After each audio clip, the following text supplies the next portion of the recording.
Some concern tonight about contamination found recently in the Crosse River Marsh.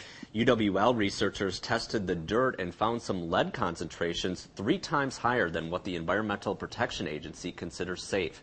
News 8's Jeff Allen joins us now live in our studio with the details. Jeff.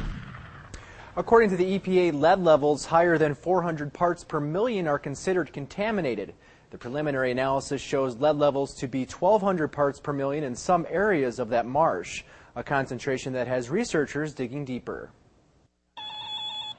UWL geography student Sarah Erickson is teaming up with her instructors to look for lead here at the Crosse River Marsh. Really interesting to me, and it just feels good to be able to do this and potentially help.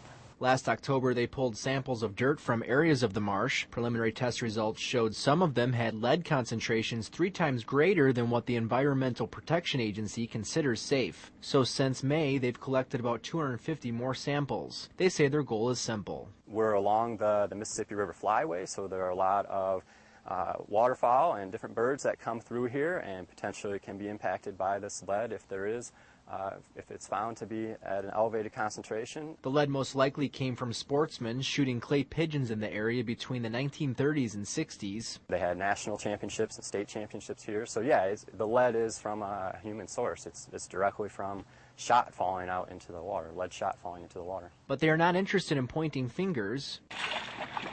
They just want to make sure there's no impact to wildlife in the area. The group spends about 20 hours a week at the marsh. They should be wrapping up their research there in about a month. All right, thanks, Jeff. And by the time the group finishes their work at the marsh, they will have collected more than 400 samples. And they should know the results of the test sometime this fall.